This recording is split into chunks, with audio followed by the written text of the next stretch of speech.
Hola, hoy les propongo una conversación en el curso de gerencia de proyectos para hablar de uno de los temas en los cuales ustedes siempre van a estar involucrados o involucradas, que es el tema de las organizaciones. Eh, Como seres humanos ya recordarán la propuesta de los antiguos griegos que decían que el ser humano es un animal político, es un animal que no puede vivir fuera de la sociedad, que siempre tiene que vivir en comunidad, que siempre tiene que vivir agrupado. Y bueno, en el momento en que el ser humano empezó a construir eh, su vida en sociedad, pues empezamos a descubrir que las organizaciones están en todas partes, ¿verdad? Piensen ustedes en cosas tan sencillas como la construcción de un libro o la elaboración de esos papelitos que están aquí requieren organización, requieren una serie de instituciones, de organizaciones, de entes o entidades que elaboran, que hagan. Las clases que ustedes están recibiendo depende de una organización, la contratación de los profesores, la organización de cada área temática en la que ustedes están trabajando, inglés, administración, comercio, todo requiere organizaciones. La construcción de esos anteojos, por ejemplo, también requiere una organización, la elaboración del plástico, luego los moldes para poder hacer las patitas, los tornillitos pequeños que van ahí, eso requiere múltiples organizaciones que trabajan para que los anteojos puedan estar hoy aquí en mi rostro y poder ver bien, ¿verdad? Y hay otros ejemplos, digamos, de sociedades que son mucho más complejas, que son más difíciles de comprender, que no solamente se dedican a producir un objeto o un alimento, sino producen muchas cosas. Y quizás el principal objetivo de ciertas organizaciones es eh, convivir, ¿verdad? El principal producto de la sociedad es lograr una sociedad o un conjunto de personas que puedan convivir pacíficamente. Quizás ese sea el principal objetivo de una organización como la que conocemos como sociedad.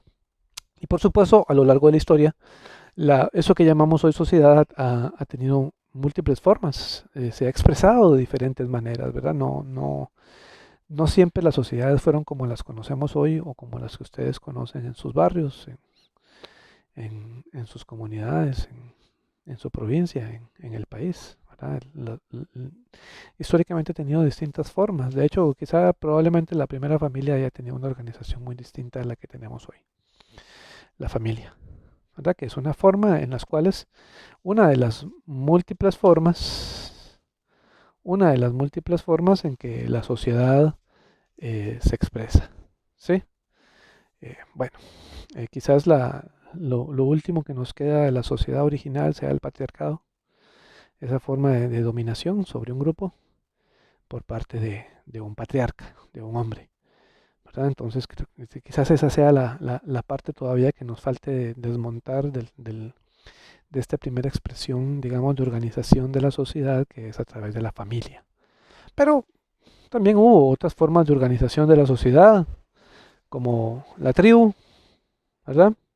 Que nos agrupábamos porque hablábamos el mismo lenguaje o el mismo idioma, teníamos la misma visión, las mismas costumbres, pertenecíamos quizás al mismo grupo familiar y nos organizamos alrededor de eso. Y que además compartíamos un territorio grande o pequeño en el cual intercambiábamos una serie de actividades, ¿verdad? Desde las actividades, digamos, más privadas de la familia hasta las actividades más públicas y más comunales. Eh, Otra de las formas en las que hemos organizado la sociedad ha sido a través del reino, ¿verdad? Sociedades un poco más complejas, con una jerarquía igualmente patriarcal, pero que ya no solamente involucraban grupos familiares sino grupos de la sociedad distintos, heterogéneos, y que se agrupaban alrededor de la figura del rey, del príncipe, del monarca, eh, y que eso nos dio, digamos, no sé, por lo menos en Europa y en otras partes del mundo, unos 1200 años de organización social a través del reino. Otros intentos han sido los esfuerzos imperiales, ¿verdad? Esfuerzos profundos, grandes, extensos, donde además de la imposición para organizar a un conjunto de sociedades que se anexaban, que se conquistaban y se organizaban alrededor del emperador. Y quizás la última expresión de ese tipo de formas en que las sociedades se organizan, digamos, de forma más compleja, sea el Estado, ¿verdad? Esta organización que a veces nos cuesta ver porque no está ubicada en ningún lado. Cuando hablamos del Estado hablamos de muchas cosas. Eh, Cuando hablamos de Estado, imagínense ustedes el campus, o imagínense probablemente quienes han tenido residencias estudiantiles, eh, que el Estado está ahí, ¿verdad? Esa residencia donde algunas personas han convivido un tiempo mientras dura su carrera y estudian y hacen deporte y salen a sus casas los fines de semana y regresan ahí, eso es parte del Estado, ¿verdad? Es una organización, la universidad es una organización que es parte del Estado y que eh, a veces no la identificamos como eso. Cuando ustedes van al seguro, cuando sus familias, sus papás, sus abuelos están con alguna dolencia, con alguna enfermedad, y los acompañan al seguro y esperan en la clínica y hacen fila, pues esa es una organización del Estado. Eh, es parte de la organización del Estado. Cuando en las noticias ven que los diputados están discutiendo, eso es parte de la organización del Estado, ¿verdad? No las noticias, sino las discusiones dentro de la Asamblea Legislativa, eso es el, el Estado, ¿verdad? El Estado podríamos decir que es la forma en que organizamos pacíficamente y ordenadamente a través de normas jurídicas o de costumbres a las personas que conviven eh, en ese conjunto, ¿verdad? Les damos una nacionalidad, les damos una identidad y esa organización, ¿verdad? El conjunto de mecanismos que organizan a las personas, a un determinado grupo de personas, grande o pequeño, también está organizado alrededor de un territorio que delimitamos, ¿verdad? Jurídicamente a través de tratados, que son las fronteras. Y que además dividimos, en el caso de Costa Rica, pues lo dividimos en provincias, en municipios, en distritos, eh, y que además regulamos a su población. Les damos un conjunto de derechos, pero también un determinado número de deberes y responsabilidades. Y que además esa organización tiene que ver con el gobierno. Quizás esta sea la parte de la organización digamos, eh, de la sociedad que nos interesa ver hoy, el gobierno. eh, los que han estudiado el gobierno han dicho que es una forma de organizar, de ordenar a la sociedad, de establecer mecanismos que regulen conductas, que regulen comportamientos, que regulen actividades económicas, culturales, sociales, ¿verdad? El gobierno, quienes han estudiado el gobierno, es una de las principales funciones es generar orden. Y la otra es también la forma en que administramos y regulamos el poder. No es el poder del rey o de la reina, que tenían vastos poderes a su discreción. No, es un poder con arreglo a un orden que es a través de normas. Entonces, bueno, el gobierno también es una forma de ejercer el poder. Es una forma de administrar ese poder que no es un poder que viene como antes de Dios o se heredaba, sino es un poder que viene producto de un conjunto de personas que votan para, para que alguien asuma el poder, para que alguien administre ese poder y ejerza el poder de acuerdo con ciertas normas. Y también algunos dicen que el gobierno también es para suministrar la seguridad. ¿verdad? No solamente la seguridad ciudadana, sino la seguridad frente a amenazas que ahora quizás hasta ahora descubrimos que estaban ahí, como las enfermedades que amenazan la salud de las personas y la vida de las personas. Entonces también hablamos de seguridad, pero también hablamos de seguridad territorial, de seguridad a los secretos del Estado, de seguridad a las cuentas de las personas en los bancos, ¿verdad? Hablamos de que también eso es parte de un ejercicio que tienen que hacer los gobiernos. Y quizás la última es la garantía de que ese gobierno va a ofrecer bienestar a las personas. No solamente un bienestar económico, sino un bienestar ambiental, que podamos estar bien o relativamente bien económicamente, pero en que además disfrutemos de un entorno, digamos, agradable, sostenible, eh, y que además podamos heredar a las generaciones que vienen, ¿no?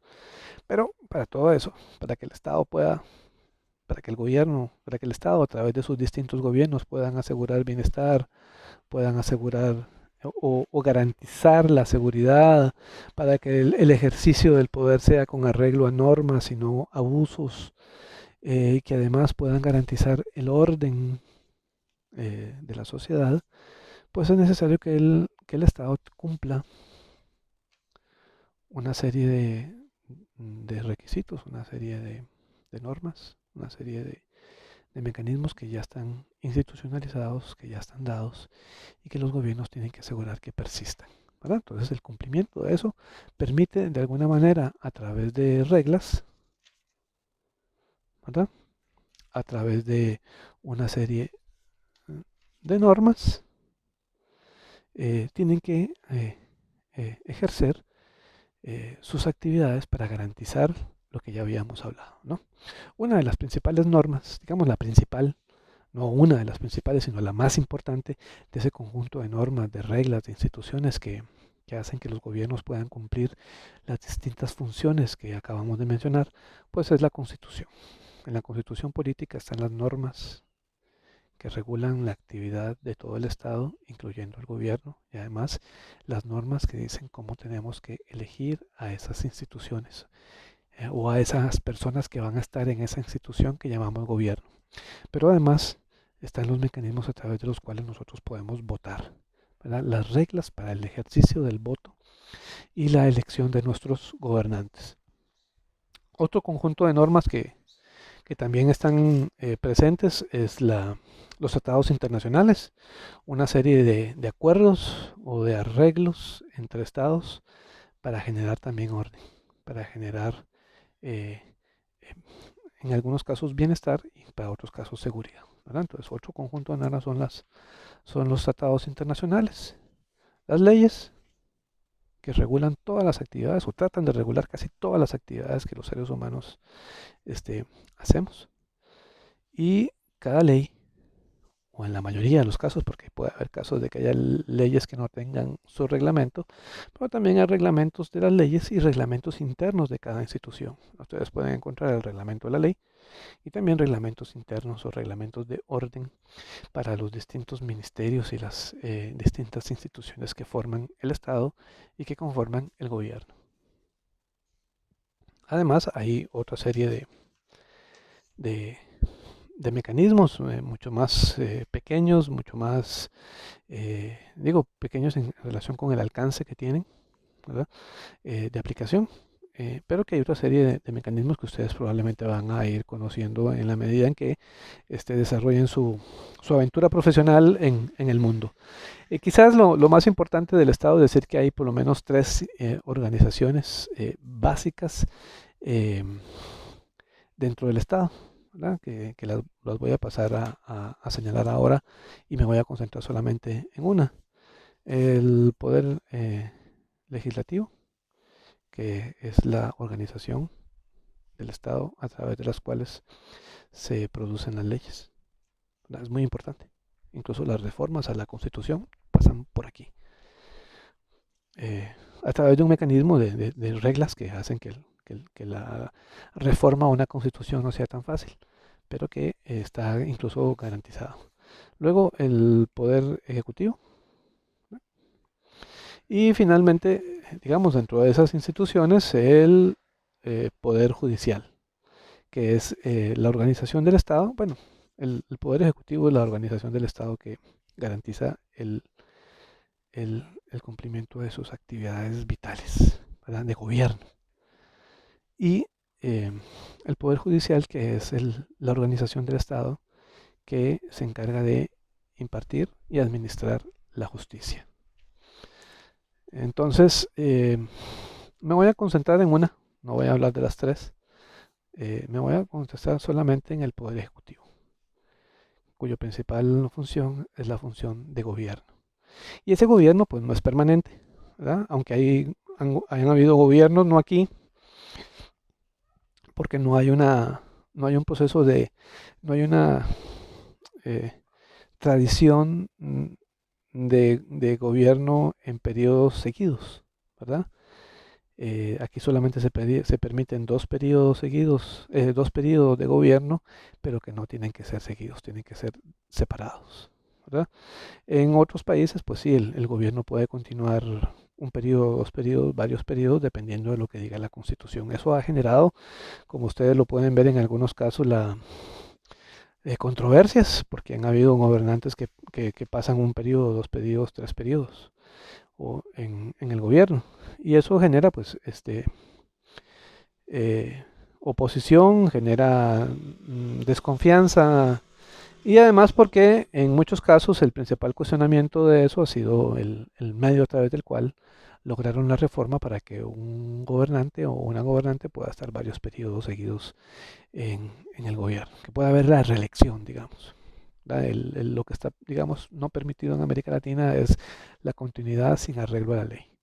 Entonces lo que hay son arreglos a la Constitución para que puedan, digamos, reelegirse varios periodos. Lo que sí está, digamos, seguro en Costa Rica, que si hay reelección y es seguida, han habido, digamos, personas que han pasado muchos años ejerciendo el gobierno, que es en el ámbito local, las municipalidades. Ahí las municipalidades tienen, digamos, alcaldes o alcaldesas que han permanecido 1, 2, 3 o más de 3 periodos en el gobierno, 12 años ejerciendo el gobierno local. Entonces sí han habido alcaldes, pero nunca ha sido por un proceso turbulento o ilegítimo. Ha sido siempre a través del voto. Bueno, una de las funciones principales del gobierno, ya sea gobierno nacional o gobierno local, como lo hemos podido ver, es las funciones de administración, ¿verdad? Que tienen que ver con las tareas administrativas. Eh, digamos, mm, de estar pendientes de que las cuentas se paguen, de que las compras que hace el Estado para la salud, para la caja, todos los lápices, cuadernos, computadoras que, por ejemplo, el Ministerio de Educación da a estudiantes, eso es parte de las tareas administrativas del Estado. Que la luz se pague en las escuelas, digamos, que los pupitres estén. Por eso que hay una crítica a veces a los gobiernos cuando las clases empiezan y no hay pupitres, ¿verdad? Porque es una tarea básica del gobierno. Después están las otras tareas de gestión. Digamos que voy a mencionar solamente dos, la administración y la gestión, que es básicamente cuando queremos ampliar la cobertura boscosa y hay que hacer gestión para que, digamos, a través de ciertos mecanismos, de ciertas políticas, la cobertura del país se extienda, o queremos mantener los ríos más limpios, o tener la carbono neutralidad, o queremos mejorar las exportaciones en un 10%, en un 15%, en 4 años. ¿Verdad? Esas son tareas como de gestión que también los estados se, se atribuyen. Digamos, ahí además a través digamos, de esas dos tareas, la administración y la gestión, pero particularmente la gestión, que tienen que haber tareas fundamentales como se tienen que diseñar, se tienen que discutir, se tienen que elaborar y se tienen que elegir, ¿verdad?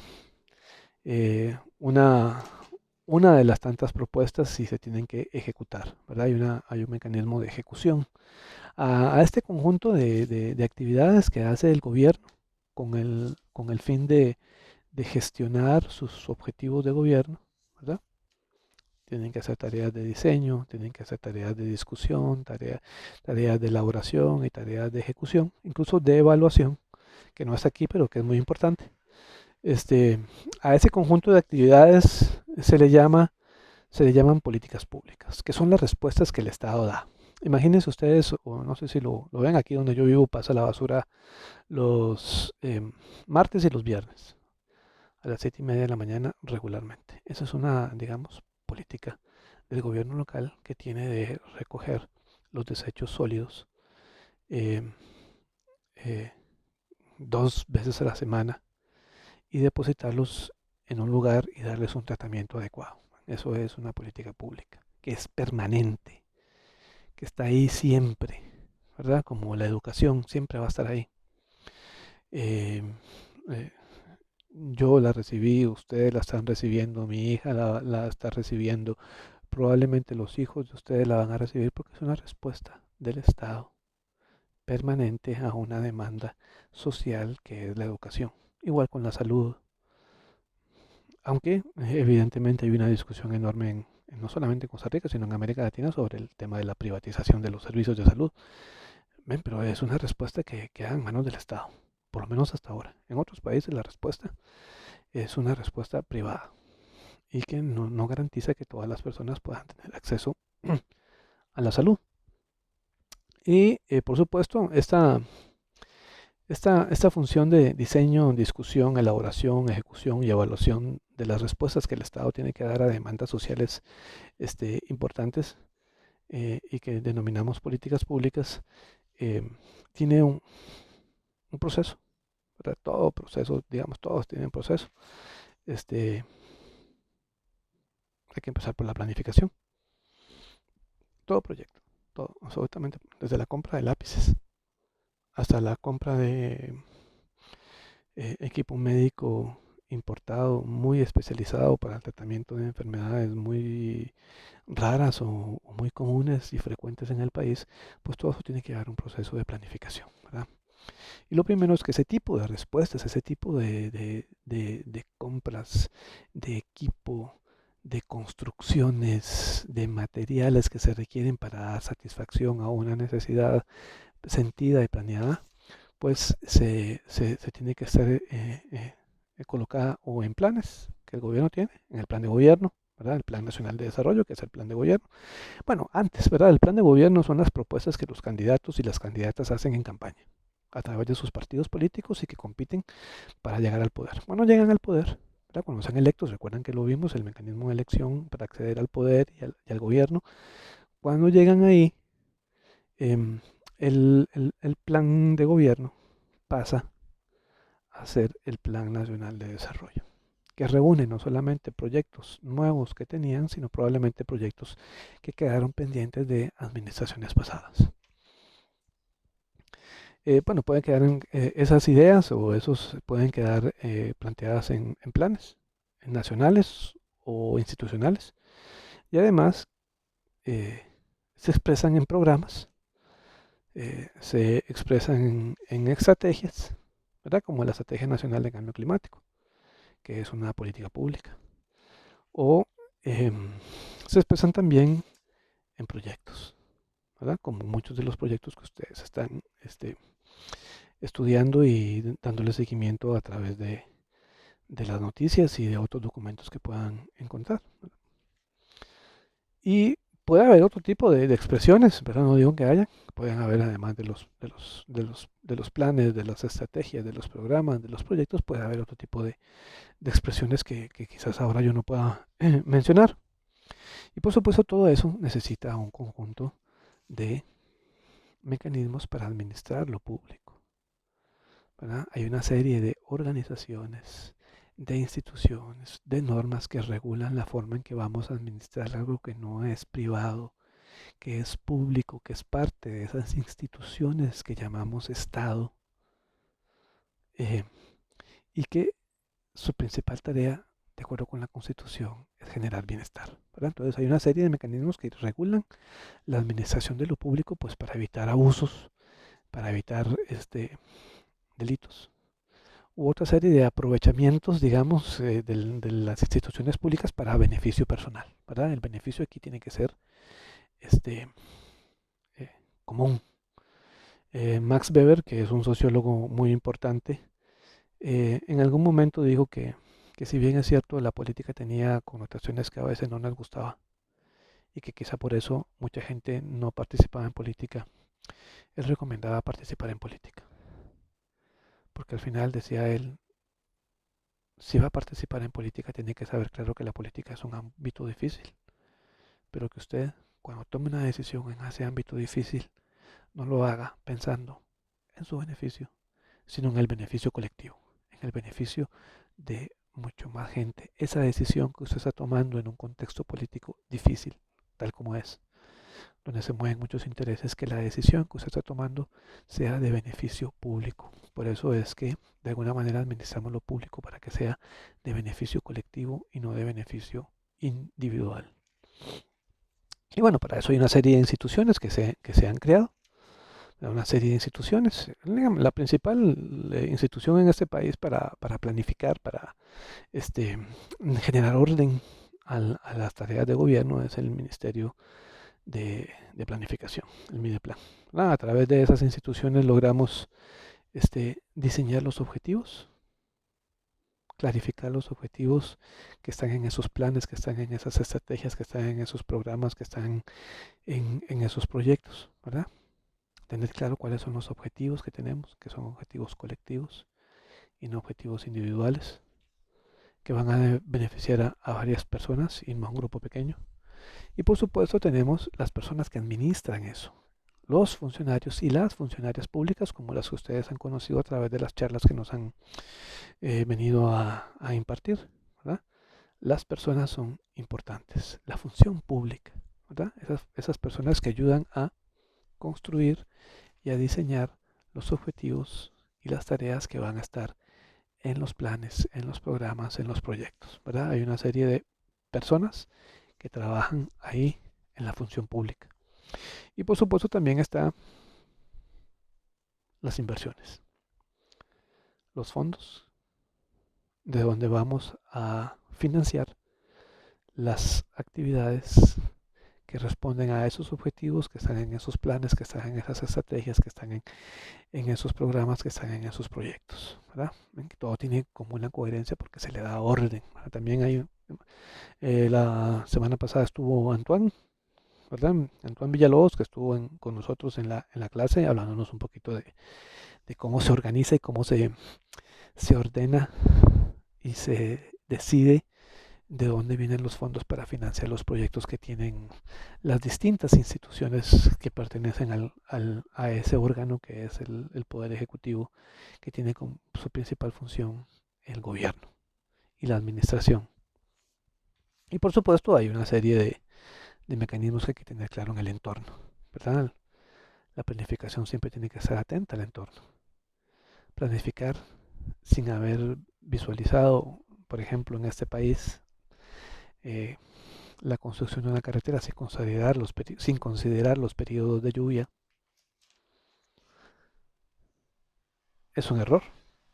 Planificar sin considerar ahora la posibilidad de que una enfermedad paralice todo el país, ¿verdad? O que un conflicto en determinada parte del mundo reduzca el suministro de petróleo y entonces los proyectos que teníamos se paralizaran. Hay que ver con el entorno. Y por supuesto, para poder hacer eso en este país hay una ley de planificación. Toda la planificación del Estado, toda la planificación que tienen que hacer las organizaciones del Estado, las instituciones del Estado, sean grandes o pequeñas, ministerios, viceministerios, departamentos, oficinas, instituciones autónomas, instituciones semiautónomas, todas tienen que planificar de acuerdo con la ley. Es de rigor. No pueden hacer actividades sin planificar y eso es lo más importante, ¿verdad? Que se nos olvida. A veces asumimos proyectos sin una planificación adecuada. Y por supuesto, la planificación tiene que ver con la habilidad de poder diseñar adecuadamente los objetivos, las metas y las actividades que tenemos para alcanzar determinados resultados.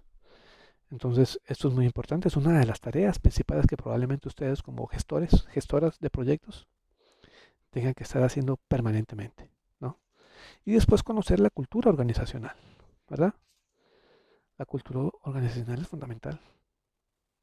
ya sea la cultura organizacional que existe en el Estado o la cultura organizacional que existe en una oficina, en un departamento, en un organismo, en una empresa.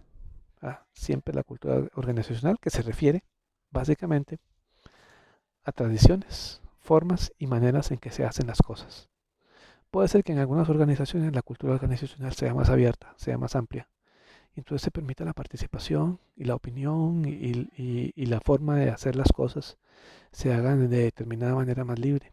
Y en otras sea más estructurada, más vertical, con una persona que es la que da todas las órdenes y se tiene que cumplir tal cual él las haga, ¿verdad? Entonces, eso tiene que ver con mucho con las tradiciones de la organización, las formas en que se hacen y las maneras en que la gente se relaciona. Es la forma en que nos relacionamos, ¿verdad? Hay una tradición, hay una serie de costumbres que ustedes tienen que aprender a leer, porque si no van a ir a trabajar en organizaciones donde ustedes quieren hacer una cosa, pero la costumbre es otra, ¿verdad? Y si quieren hacer cambios culturales, pues tienen que saber que eso requiere más tiempo, ¿verdad? Entonces creo que, digamos, planificación con cultura organizacional tienen que ir juntos, porque nada hacemos con tener una planificación perfecta, una planificación maravillosa, si la cultura organizacional no está hecha para hacer eso. ¿Verdad? Ustedes tienen que aprender a hacer eso, porque si no, luego va a haber una distancia entre la planificación que ustedes hicieron y la cultura organizacional. Y por supuesto, creo que también tienen que tener claro los objetivos, hacia dónde van. Incluso en tareas tan sencillas. Esto es digamos, de planificación uno, digamos, de lo más básico. Incluso los objetivos que ustedes les piden en las tareas o en los trabajos que tienen que hacer. ¿Cuál es el objetivo que me está pidiendo este profesor, esta profesora? ¿Qué es lo que yo tengo que hacer? Porque a veces las personas hacemos el trabajo y creemos que está bien hecho, pero el trabajo que hicimos, aunque esté muy bien hecho, no responde a los objetivos. Entonces, siempre tener claro cuáles son los objetivos que tiene el país, cuáles son los objetivos que tiene ese gobierno, cuáles son los objetivos que tiene ese ministerio, cuáles son los objetivos que tiene ese plan, ese programa, ese proyecto, ¿verdad? Claro, porque todas las actividades de gobierno, todas las actividades de, de los programas, de los planes, de las estrategias, tienen que tener objetivos claros, ¿verdad? Entonces siempre estén revisando las actividades que ustedes hacen con los objetivos.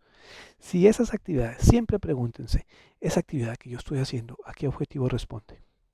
¿A cuál de todos los objetivos está respondiendo? Eso es lo que necesito que ustedes tengan claro siempre. Y por supuesto, en muchos casos les va a tocar a la hora de planificar tener que lidiar con relaciones de autoridad. ¿Quiénes son los mandos? ¿Quiénes dan las directrices? Y por supuesto ustedes tienen que tener claro eso, ¿verdad? Cuando ejerzan ustedes la autoridad, cómo lo van a ejercer y hacia quién tienen que rendir cuentas y a quién tienen que impedirles cuentas, ¿verdad? Eso es fundamental en cualquier proceso de planificación. Y por supuesto, la selección del personal que va a estar trabajando con ustedes, ¿verdad? Esto es importante, ¿verdad? Cuando están trabajando en un proyecto y tengan que decir, ok, ¿a quién contratamos? ¿Quiénes son las personas idóneas para llevar a cabo este proyecto, que van a contribuir a los objetivos de este proyecto, que van a construir, que van a aportar a la construcción de los resultados que les pidieron que alcanzaran, ¿verdad?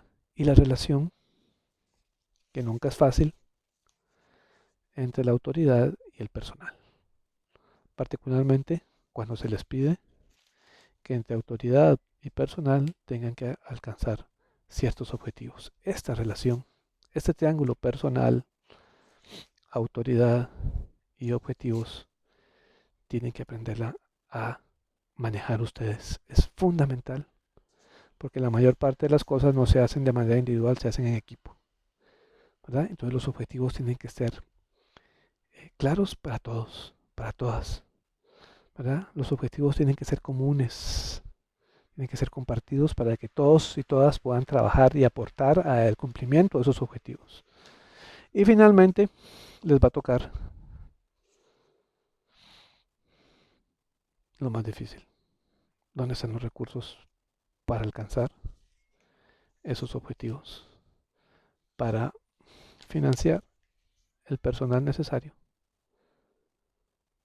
que requieren para llevar a cabo los objetivos. Los recursos siempre tienen que administrarlos también.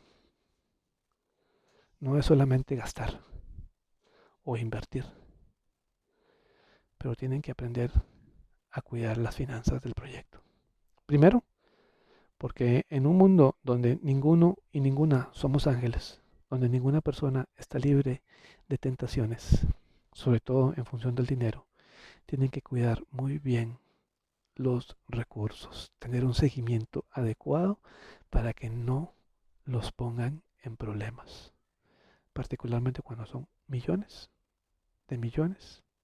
de dólares o de colones que se mueven para financiar un proyecto. Y que de repente alguien podría estar tentado en hacer algún intento de enriquecerse a través del proyecto de manera ilícita. Cuando estén ahí, cuiden mucho la forma en que se generan y se administran los recursos. Tienen que aprender a saber cuáles son las normativas que existen eh, para el control de los recursos. Tienen que tener claro cuál es el presupuesto que tienen y tienen que llevar un control muy cuidadoso de los gastos o de las inversiones del proyecto. Cuándo se van a gastar, cuáles son los requisitos. Todo, absolutamente todo, porque por un detalle alguien los puede poner o las puede poner en un serio problema. ¿Verdad? Tener claro siempre que hay costumbres que hay que eliminar de la función pública y que ustedes van a estar en medio de eso. Creo que esa es como una discusión inicial que quisiera plantearles a ustedes y dejárselas ahí para que reflexionaran las lecturas que estamos haciendo. Administrar un proyecto tiene que ver con relaciones de autoridad y personal, tiene que ver con los objetivos que aporten al bienestar común, no al beneficio individual. Y después tiene que haber una responsabilidad en la ejecución de los recursos. Así que bueno, esa es como la reflexión que quería dejarles y que espero que les esté yendo muy bien en el semestre. Ya saben, yo siempre estoy a la orden para solucionar o responder a sus preguntas y a sus consultas. Espero que podamos seguir trabajando como hasta ahora.